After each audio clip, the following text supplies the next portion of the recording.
নির্বাচন কমিশন জবাবদিহি করতে বাধ্য নয়, শাপলার প্রতীক প্রসঙ্গে সিইসির স্পষ্ট বার্তা।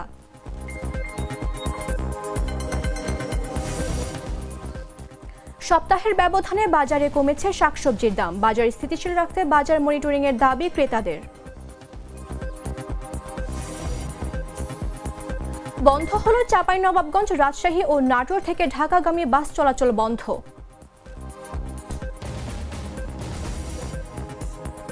জাতিসংঘের সদর দপ্তরে চলন্ত সিঁড়ি টেলিপ্রম্পটারের বিভ্রান্তের তদন্ত চান ডোনাল্ড ট্রাম্প।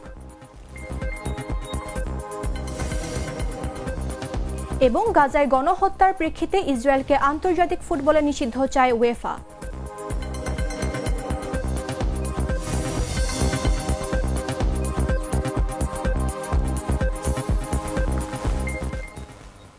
আমন্ত্রণ দুপুর ৩টার নিউজে, আপনাদের সাথে রয়েছে আমি মামদুহা রাইসা।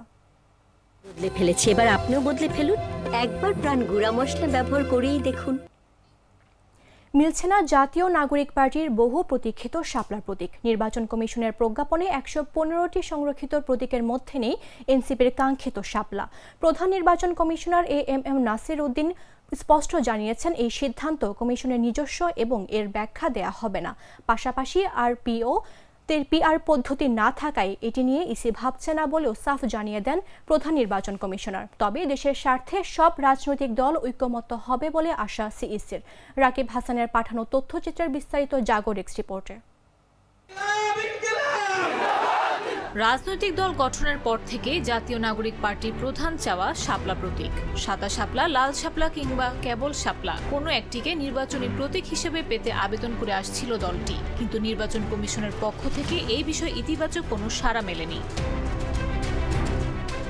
গেল ২৩ সেপ্টেম্বর নির্বাচন কমিশন সচিবালয়ের জ্যেষ্ঠ সচিব আক্তার আহমেদ জানিয়ে দেন, ত্রয়োদশ জাতীয় সংসদ নির্বাচনে রাজনৈতিক দলগুলোর প্রতীক তালিকায় শাপলা নেই। বুধবার জারি করা কমিশনের প্রজ্ঞাপনেও ১১৫টি সংরক্ষিত প্রতীকের তালিকায় নেই এনসিপির সেই বহু প্রতীক্ষিত শাপলা। বৃহস্পতিবার বিকেলে নির্বাচন কমিশন ভবনের সাংবাদিকদের সঙ্গে আলাপ করেন প্রধান নির্বাচন কমিশনার এএমএম নাসির উদ্দিন। সেখানে শাপলা প্রতীক কাকে বরাদ্দ দেয়া হবে বা আদৌ কাউকে দেয়া হবে কিনা এমন প্রশ্ন করা হয় তাকে। এ সময় সিইসি স্পষ্ট করেন, একটি দলকে শাপলা প্রতীক কেন দেয়া হবে না তার ব্যাখ্যা দেবে না নির্বাচন কমিশন। ওই এনসিপির আমি একটা জিনিস বুঝলাম না, যে এনসিপি শাপলা চেয়েছে, এটা নিয়ে আপনারা খুব আলাপ আলোচনা করেন। এই বিষয়ে আমার সিনিয়র সচিব মহোদয় বিস্তারিত ব্যাখ্যা করেছেন, আমি আর বেশি কথা বলতে চাই না। শুধু এটুকু বলি, শাপলা চেয়েছিল কিন্তু নাগরিক ঐক্য, মাহমুদুর রহমান মান্নার যে দল আছে নাগরিক ঐক্য, তো ওরা কিন্তু প্রথম চেয়েছিল। একবার দরখাস্ত দিয়েছে, তারপর আমার সাথে ডেলিগেশন দেখা করেছে, তখন আপনারা কোনো কিছু আলোচনা করেন, আলোচনায় তো আনেনি নাই যে এই শাপলা নিয়ে যে নাগরিক ঐক্য এখন এত করে আলোচনা করতেছে না, আমি বুঝলাম না। নাগরিক ঐক্যের দরখাস্ত তো আমরা ওদেরকে তো আমরা দেইনি, নাগরিক প্রথম তো তারাই চেয়েছে, কিন্তু দেয়নি। কিন্তু এখন দেখি যে আপনারা খুব আলোচনায় আনছেন। আমাদের সিনিয়র সেক্রেটারি অলরেডি এই ব্যাপারে অনেক ব্রিফ করেছেন, আমি এই ব্যাপারে কোনো বক্তব্য এখন দিতে চাই না।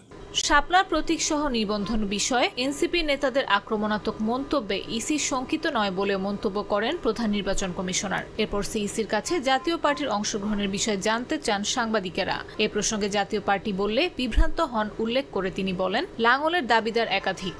না, আমরা মুঠো হুমকি মনে করি না, কারণ ওনারা তো দেশদ্রোহী না, আমরা দেশপ্রেমিক তো, দেশপ্রেমিক তো, ওনাদেরকে আমরা এগুলোকে আমি হুমকি মনে করি না। ওনারাও দেশপ্রেমিক, ওনারাও দেশের মঙ্গল চান, দেশের ভালো চান, এবং যে ধরনের কর্মকাণ্ড করলে দেশের মঙ্গল হবে সেটা ওনারাও বুঝেন।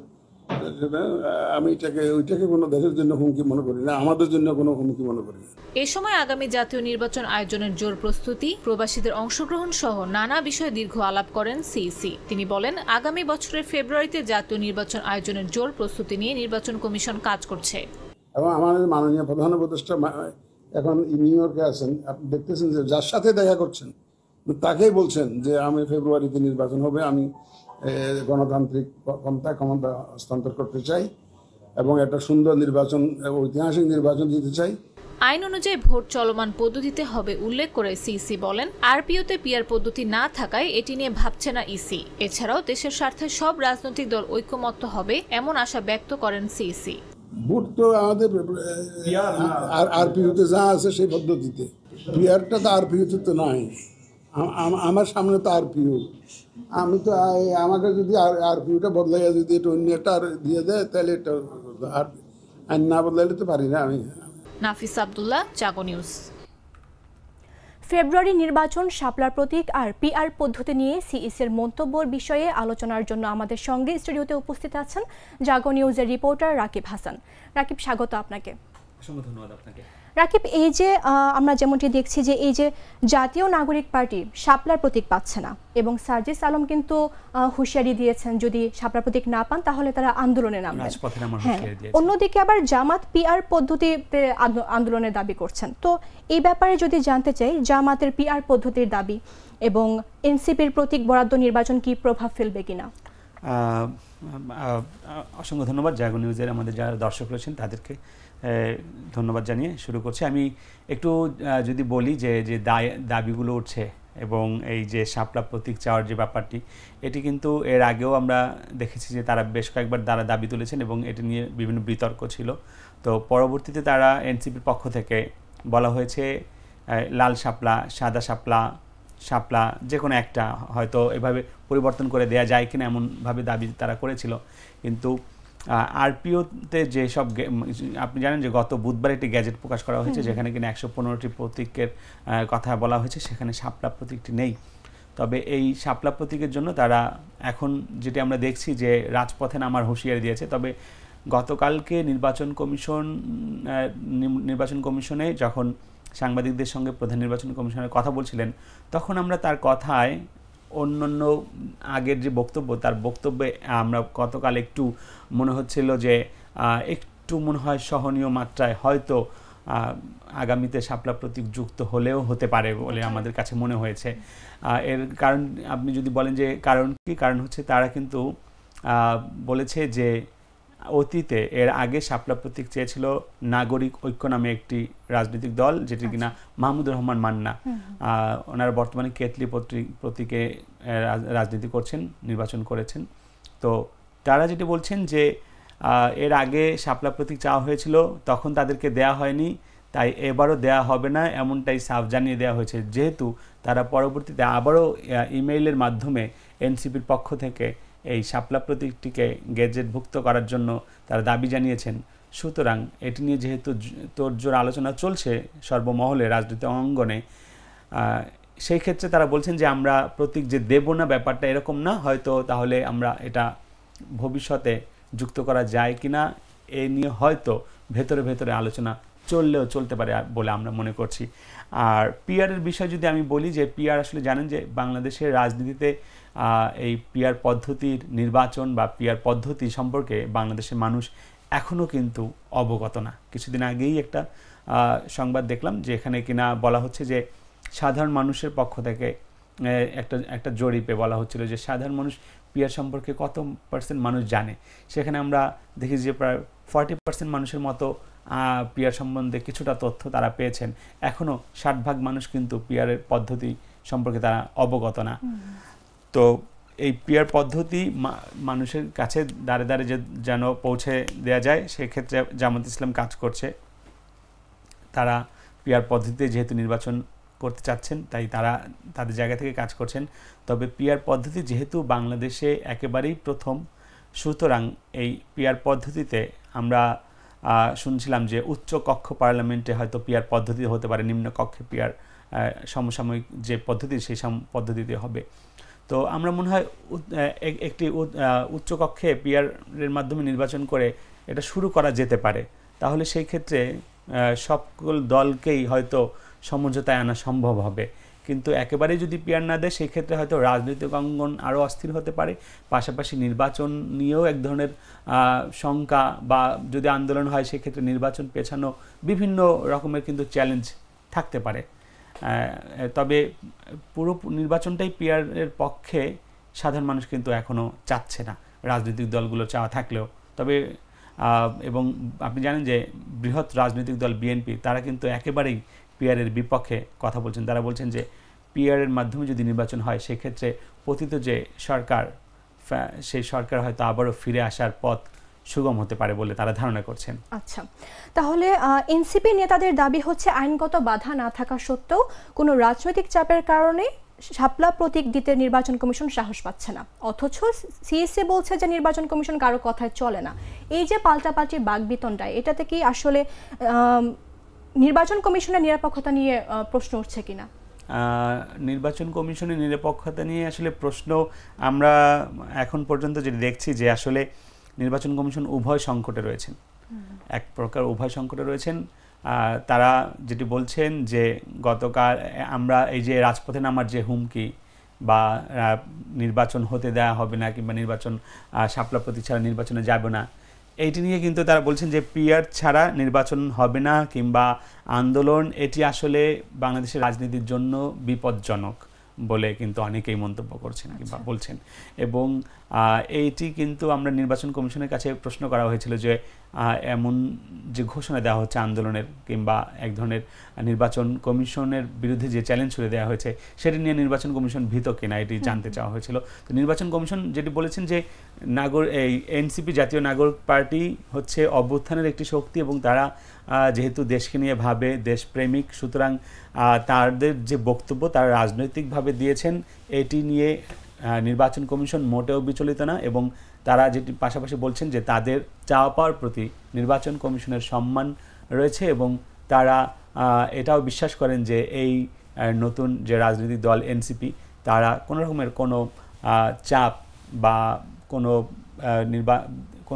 অস্থিতিশীল কোনো পরিস্থিতি তৈরি হবে এমনটা করবেন না বলে নির্বাচন কমিশনার আশাবাদ ব্যক্ত করেছেন। পাশাপাশি যদি অন্য রাজনৈতিক দলগুলো যারা রয়েছেন তারা, আপনি জানেন যে ঐকমত্য কমিশনে কিন্তু আরও 1 মাস সময় বৃদ্ধি করা হয়েছে সকল বিষয়ে। এখানে কিন্তু হয়তো পিআরের বিষয়ে আগামী সময়গুলোতে আমরা হয়তো দেখতে পারবো কোনো একটা সমাধান হয়তো আসবে নিশ্চয়ই। আপনি জানেন যে প্রধান উপদেষ্টা জাতিসংঘ সফরে গিয়েছেন, সেখানে কিন্তু আমরা দেখেছি যে সকল রাজনৈতিক দল বিশেষ করে বিএনপি, জামায়াত এবং এনসিপির প্রতিনিধি কিন্তু গিয়েছেন। তারা কিন্তু একসঙ্গে বসছেন, কথা বলছেন, কিন্তু রাজনীতির ময়দানে যখন তারা আবার বক্তব্য দিচ্ছেন তখন কিন্তু যে যার জায়গা থেকে বক্তব্য দিচ্ছেন, তবে এটি কিন্তু তাদের দলীয় আসলে বক্তব্য না।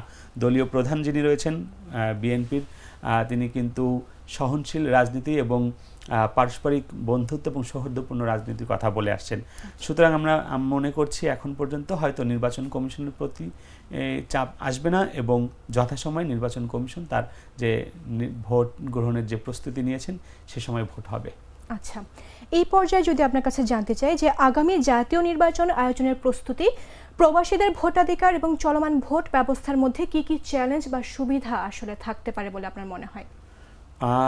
প্রস্তুতি সম্পর্কে যদি বলি, যে প্রস্তুতি নির্বাচন কমিশন থেকে যেটি বলা হয়েছে যে প্রস্তুতি তো তারা তাদের প্রতিদিনের কার্যক্রমই তাদের নির্বাচনে আসলে প্রস্তুতি।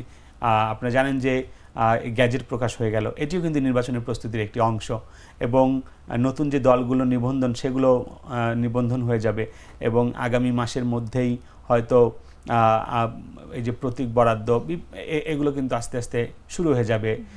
পাশাপাশি নির্বাচনের যে ডেডলাইন যেটি দেওয়া হয়েছে ফেব্রুয়ারি, অর্থাৎ রোজার ঈদের আগেই, সেই ক্ষেত্রে আমরা যদি তার 2 মাস আগে, যদিও তারা এখনও কোনো নির্ধারিত কোনো তারিখ বলেননি, 2 মাস আগে যদি আমরা ধরি তাহলে সেটি হচ্ছে ডিসেম্বরে তফসিল ঘোষণা করা হবে।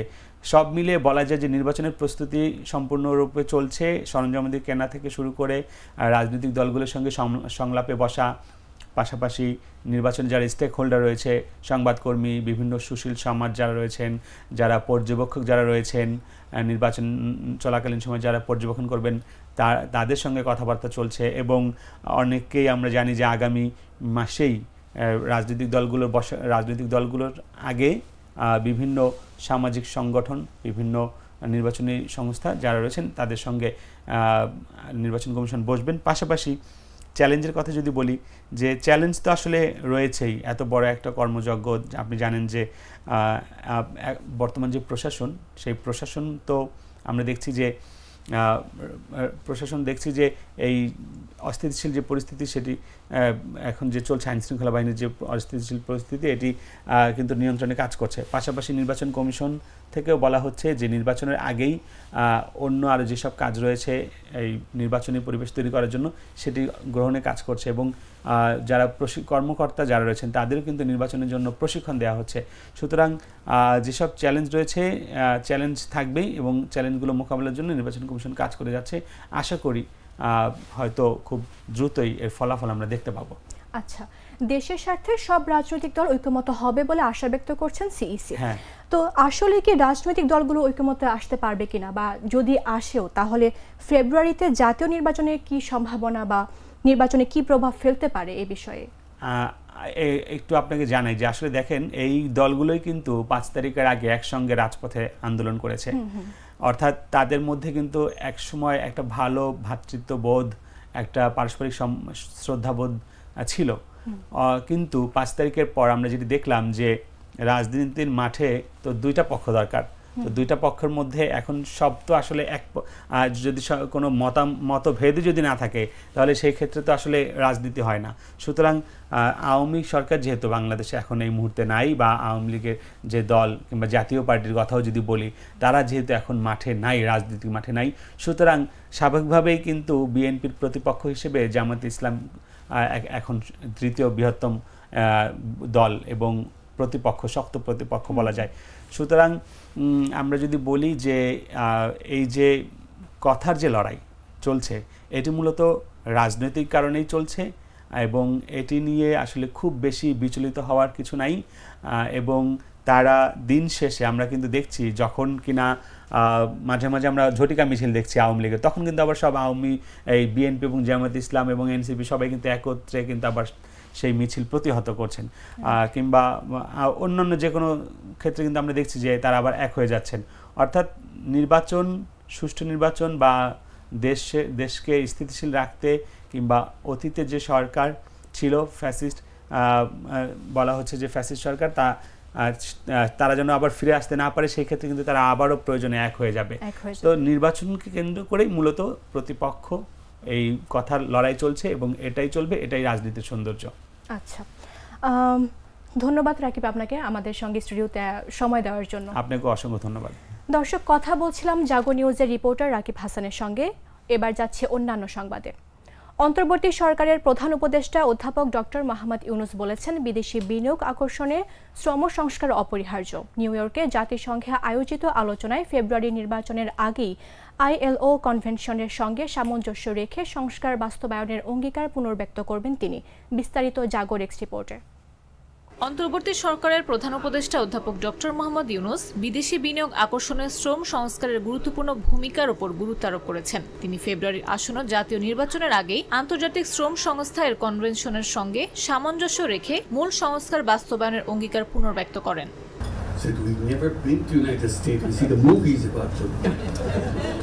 We have no idea how to communicate to them. We don't speak good English. I don't worry, language doesn't matter.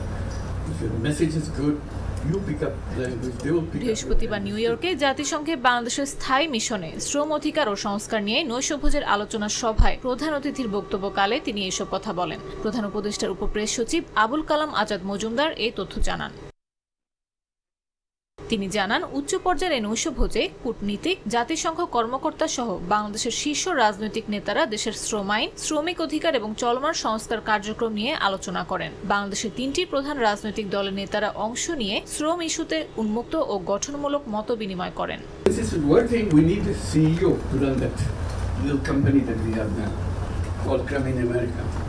Lutfa সিদ্দিকের সঞ্চালনায় অনুষ্ঠিত আলোচনায় ILO মহাপরিচালক এবং জাতিসংঘের বিভিন্ন সংস্থার জ্যেষ্ঠ প্রতিনিধিরা বক্তব্য রাখেন। অংশগ্রহণকারীরা শ্রম সংস্কারের মাধ্যমে বাংলাদেশের অর্থনৈতিক ভবিষ্যৎ ও আন্তর্জাতিক ভাবমূর্তির প্রসার নিয়ে মতামত ব্যক্ত করেন। প্রধান উপদেষ্টার আনুষ্ঠানিক বক্তব্যের আগে 3 রাজনৈতিক দলের নেতারা সংক্ষিপ্ত বক্তব্য রাখেন। তারা গার্মেন্টস খাতের গুরুত্ব উল্লেখ করে শ্রম খাতে ধারাবাহিক সংস্কারের প্রতি সমর্থন জানান। বিএনপি মহাসচিব মির্জা ফখরুল ইসলাম আলমগীর এ সময় বলেন, গার্মেন্টস খাত বাংলাদেশের অর্থনীতির অন্যতম প্রধান ভিত্তি। ভবিষ্যতে যে কোনো সরকারকে এ খাতের টেকসই উন্নয়নকে অগ্রাধিকার দিতে হবে বলে তিনি উল্লেখ করেন এবং অন্তর্বর্তী সরকারের শ্রম সংস্কার ও ILO অঙ্গীকার বাস্তবায়নের উদ্যোগকে স্বাগত জানান। জামায়াতে ইসলামী নায়েবে আমির সৈয়দ আব্দুল্লাহ মোহাম্মদ তাহের জানান, তার দলের অনেক নেতাকর্মীর গার্মেন্টস খাতে প্রত্যক্ষ অভিজ্ঞতা রয়েছে, যা এ খাতকে বৈশ্বিক প্রতিযোগিতায় এগিয়ে নিতে সহায়ক হবে। তিনি অন্তর্বর্তী সরকারের সংস্কার এজেন্ডার প্রতি সমর্থন জানান এবং নির্বাচিত হলে তা আরও এগিয়ে নেয়ার ইচ্ছা প্রকাশ করেন। ন্যাশনাল সিটিজেন্স পার্টির জ্যেষ্ঠ নেতা ডাক্তার তাসনিম জারা তার ব্যক্তিগত অভিজ্ঞতা শেয়ার করেন। তিনি জানান, রানা প্লাজা দুর্ঘটনা তার রাজনৈতিক যাত্রায় এক গুরুত্বপূর্ণ মোড় ছিল। তখন তিনি চিকিৎসা শিক্ষার্থী হিসেবে দুর্ঘটনাস্থলে আহতদের সেবা দিয়েছিলেন। তিনি বলেন, ওই ঘটনায় আমার রাজনীতিকে গড়ে দিয়েছে। এর পাশাপাশি তিনি শ্রমিকদের নিরাপত্তা নিশ্চিত করতে সংস্কারের জরুরি প্রয়োজনীয়তার কথা উল্লেখ করেন। সমাপনী বক্তব্যে প্রধান উপদেষ্টা অধ্যাপক ডক্টর মোহাম্মদ ইউনুস অর্থবহ ও স্থায়ী সংস্কার বাস্তবায়নে সরকারের অঙ্গীকার পুনর্ব্যক্ত করেন।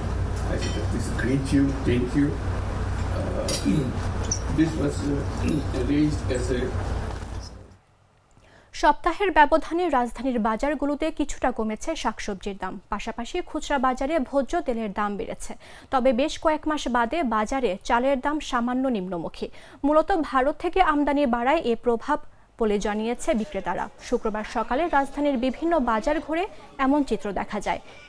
ব্যবসায়ীরা বলছেন, গেল সপ্তাহের চাইতে প্রতি কেজি সবজির দাম কমেছে অন্তত 10 থেকে 15 টাকা পর্যন্ত। বাজারে প্রতি কেজি পটল বিক্রি হচ্ছে 60 টাকা কেজি দরে, যা গেল সপ্তাহে ছিল 70 থেকে 80 টাকা পর্যন্ত। পাশাপাশি বরবটি 60, পেঁপে 20, করলা 90, শসা 40, লাউ প্রতি পিস 50 টাকা দরে বিক্রি করছেন খুচরা ব্যবসায়ীরা। এদিকে বাজারে চাহিদার তুলনায় সরবরাহ বেশি থাকায় আলু পেঁয়াজের দাম কমলেও এখনও চড়া মাছের বাজার। ক্রেতারা বলছেন, বাজার স্থিতিশীল রাখতে বাজার মনিটরিং এর কোনো বিকল্প নেই। বাজার মোটামুটি এক সময় বাড়ে এক সময় কমে, এইভাবে আমাদের চলতে হবে আর কি। কাঁচা মরিচটা কমছে, পেঁয়াজটা কমছে, 90 ছিল এখন হচ্ছে 75 টাকা, 80, 90 আবার একটু কমছে আর কি। আজকে মাছের দাম একটু বেশি, কারণ মাছ কম, শুক্রবার দিন বৃষ্টি হয়েছে, এক ধরা এর লিগে মাছ কম হয়েছে, মাছ দাম বেশি। সবজির দাম সব সবজির দামে বেশি, সবজি শাক সবজি বৃষ্টির জন্যই বাড়ছে। ঠিক আছে, আলু পেঁয়াজের দাম ঠিকই আছে। বাজারে টমেটো, ইন্ডিয়ান টমেটো 120 টাকা কেজি, ভালোটা নিয়মটা 100 টাকা কেজি। ফুলকপি দাম, পাতাকপি দাম, লাউ দাম, করলা দাম, বেগুন দাম, সবকিছু দাম। বটবটি বেশি 90-100, লাউ বেশি 50-60, পেঁপে 20 টাকা কেজি, শসা 40 টাকা কেজি, আর একটা 60 টাকা কেজি, পাতাকপি একটা 60, আবার 50 বেশি। দামেরটা খাইবো না, তারপরে দিনই কমে যাবে দাম। আর দামেরটাই চাই, করলা 100 টাকা কেজি, এইটাই দাও, পেঁপে নিবো না, পেঁপে খাওয়া ভালো লাগে না। আলু হয়েছে 20 টাকা কেজি, আর পেঁয়াজ হয়েছে 75-70।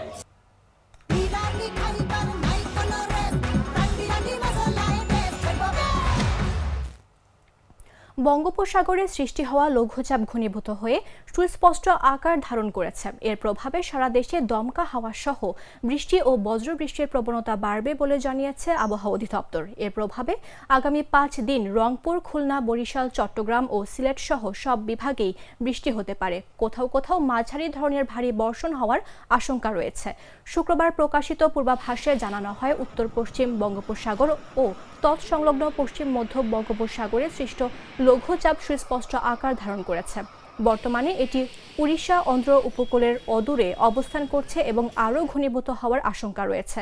আবহাওয়া অধিদপ্তর বলছে, এমন অবস্থায় মৌসুমী বায়ুর অক্ষ বিস্তৃত হয়েছে উত্তরপ্রদেশ, মধ্যপ্রদেশ, উড়িষ্যা লঘুচাপের কেন্দ্রস্থল হয়ে বাংলাদেশের দক্ষিণাঞ্চল থেকে আসাম পর্যন্ত।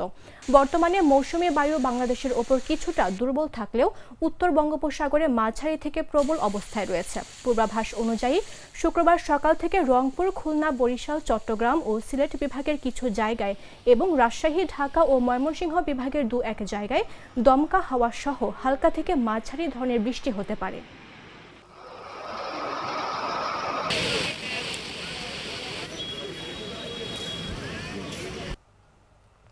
চাঁপাইনবাবগঞ্জ, রাজশাহী ও নাটোর থেকে ঢাকাগামী বাস চলাচল বন্ধ ঘোষণা করেছে মালিকরা। শ্রমিকদের বেতন বৃদ্ধি ইস্যুতে পূর্ব ঘোষণা ছাড়াই বাস চলাচল বন্ধ ঘোষণা করেন বাস মালিক পক্ষ। এতে চরম ভোগান্তিতে পড়েন সাধারণ যাত্রীরা। বৃহস্পতিবার রাত 10টার দিকে হঠাৎ করে কাউন্টার থেকে এ ঘোষণা দেয়া হয়। সংশ্লিষ্ট সূত্র জানায়, এতদিন রাজশাহী থেকে ঢাকায় প্রতি ট্রিপে একজন চালক 1250 450, সুপারভাইজার 500 টাকা এবং সহকারী 400 টাকা পেতেন। সম্প্রতি শ্রমিকরা বেতন বৃদ্ধির দাবি তুললে কয়েক দফায় বাস চলাচল বন্ধ হয়। এ পরিস্থিতি নিরসনে গেল 23 সেপ্টেম্বর ঢাকায় শ্রমিক পক্ষ ও মালিক পক্ষ বৈঠক করে। এতে সিদ্ধান্ত হয় চালকরা 1750 টাকা, সুপারভাইজাররা 750 টাকা এবং সহকারীরা 700 টাকা করে পাবেন। শুক্রবার থেকে নতুন বেতন কার্যকর হওয়ার কথা ছিল, কিন্তু এর আগেই মালিক পক্ষ বেশি বেতন দিতে রাজি নয় জানিয়ে বৃহস্পতিবার রাতে বাস বন্ধের ঘোষণা দেন। যেহেতু একটাতে আমাদের রিয়াজুল টিকিট কাটা ছিল, সেখান থেকে হঠাৎ করে জানাইলো যে বাস বন্ধ হয়ে গেছে, যার জন্য একটা তো বিভ্রান্তি। অনেক কষ্ট করে অন্য জায়গা থেকে টিকিট ম্যানেজ করতে হয়েছে। গাবতলীতে হানিফে টিকিট করছিলাম গতকালকে, তো আজকে বললো যে ধর্মঘটের জন্য আমাদের টিকিটটা বন্ধ, মানে বাসটা বন্ধ আর কি। তো আপনি টিকিটটা নিয়ে আসেন, টিকিটটা ক্যান্সেল করে আপনি টাকা ফেরত নিয়ে যান।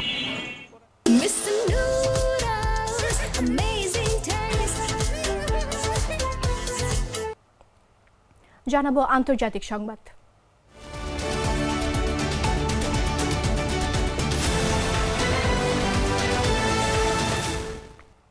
জাতিসংঘ সাধারণ পরিষদে সফরের সময় ঘটে যাওয়া 3টি ঘটনার জন্য আনুষ্ঠানিক তদন্তের দাবি জানালেন মার্কিন প্রেসিডেন্ট ডোনাল্ড ট্রাম্প। গেল মঙ্গলবার জাতিসংঘের সদর দপ্তরের চলন্ত সিঁড়িতে পা রাখতে না রাখতেই সেটি থেমে যায়। শুধু তাই নয়, জাতিসংঘের সাধারণ অধিবেশনে বক্তব্য দেওয়ার সময় টেলিপ্রম্পটারটিও কাজ করছিল না এবং অডিটোরিয়ামের শব্দ শোনা যাচ্ছিল না। এই ঘটনাকে তিনি ট্রিপল স্যাবোটেজ বা 3 দফা নাশকতা বলে দাবি করেছেন।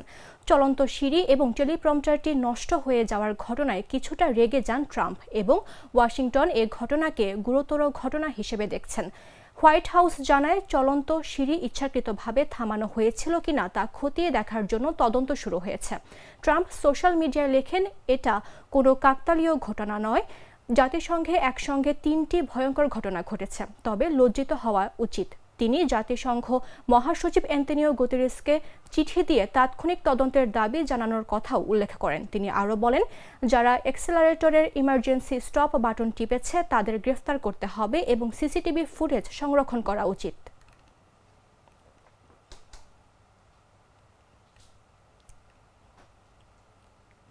অবরুদ্ধ গাজা উপত্যকায় 24 ঘন্টায় 170 লক্ষ্যবস্তুতে বোমা হামলা চালিয়েছে ইসরায়েল। ইসরায়েলি সেনাবাহিনী এক বিবৃতিতে দাবি করে, গেল 24 ঘন্টায় তাদের যুদ্ধবিমান গাজা উপত্যকায় 170টি তথাকথিত সন্ত্রাসী লক্ষ্যবস্তুতে হামলা চালিয়েছে এবং এই অভিযান অব্যাহত থাকবে। ইসরায়েলি সেনাবাহিনী জানায় 3টি ডিভিশনের সৈন্য গাজা সিটি ও এর উত্তরাঞ্চলে স্থল অভিযান চালিয়ে যাচ্ছে। এ সময় তারা কয়েকজন ফিলিস্তিনি যোদ্ধাকে হত্যা এবং একটি অস্ত্র গোদাম ধ্বংসের দাবি করেছে। তবে এসবের দাবির পক্ষে কোনো প্রমাণ তারা হাজির করেনি। বিশ্ব নেতাদের আহ্বান উপেক্ষা করে গাজায় ইসরায়েলি হামলা অব্যাহত রয়েছে। এতে নিহত হয়েছেন আরও 85 জন। এর মধ্যে নুসেইরাত শরণার্থী ক্যাম্পে আল আহলি স্টেডিয়ামে আশ্রয় নেওয়া বাস্তুচ্যুতদের ওপর হামলায় 12 জন প্রাণ হারান। নিহতদের মধ্যে ছিলেন 7 নারী ও 2 শিশু। ইসরায়েলি সেনাবাহিনী জানায় তারা হামাসের 2 যোদ্ধাকে হত্যা করেছে, তবে হতাহতের তথ্য তাদের তথ্যের সঙ্গে সঙ্গতিপূর্ণ নয়। এরই মধ্যে হামাসের শক্ত ঘাঁটি হিসেবে পরিচিত শহরের কেন্দ্রে অগ্রসর হওয়া অব্যাহত রেখেছে ইসরায়েলি বাহিনীর ট্যাঙ্ক ও সৈন্যরা।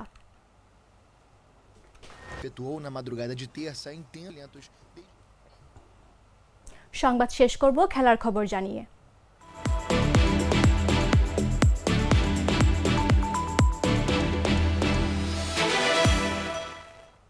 গাজায় গণহত্যা প্রেক্ষিতে ইসরায়েলকে আন্তর্জাতিক ফুটবল প্রতিযোগিতা নিষিদ্ধ চায় ইউরোপিয়ান ফুটবল সংস্থা উয়েফা। এই বিষয়ে ভোটাভুটির পথে এগোচ্ছে তারা। বিষয়টির সঙ্গে সংশ্লিষ্ট একাধিক সূত্র বৃহস্পতিবার অ্যাসোসিয়েটেড প্রেস এপিকে এ তথ্য জানায়। উয়েফার 20 সদস্য বিশিষ্ট নির্বাহী কমিটির বেশিরভাগ সদস্য ইসরায়েলের সদস্য পদ স্থগিত করার প্রস্তাবকে সমর্থন করতে পারেন বলে ধারণা করা হচ্ছে। তবে সূত্রগুলোর নাম প্রকাশে অনিচ্ছুক, কারণ বিষয়টি অন্তত সংবেদনশীল। ইসরায়েলে নিষিদ্ধ হলে জাতীয় দলসহ তাদের ক্লাবগুলো আন্তর্জাতিক ফুটবলে অংশ নিতে পারবেন না।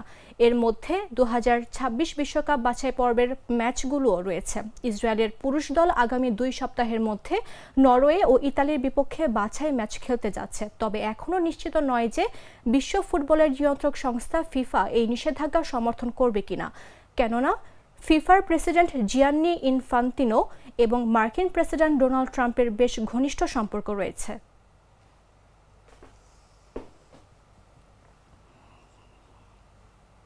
সংবাদ শেষ করার পূর্বে শিরোনামগুলো জানিয়ে দিচ্ছে আরও একবার।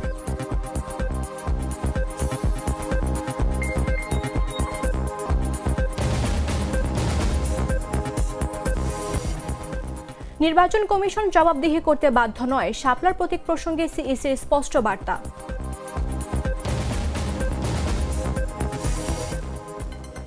সপ্তাহের ব্যবধানে বাজারে কমেছে শাকসবজির দাম, বাজার স্থিতিশীল রাখতে বাজার মনিটরিং এর দাবি ক্রেতাদের। বন্ধ হলো চাঁপাইনবাবগঞ্জ, রাজশাহী ও নাটোর থেকে ঢাকাগামী বাস চলাচল।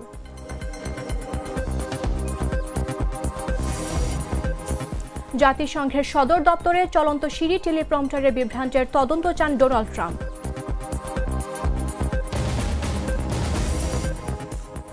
এবং গাজায় গণহত্যার প্রেক্ষিতে ইসরায়েলকে আন্তর্জাতিক ফুটবলে নিষিদ্ধ চায় উয়েফা।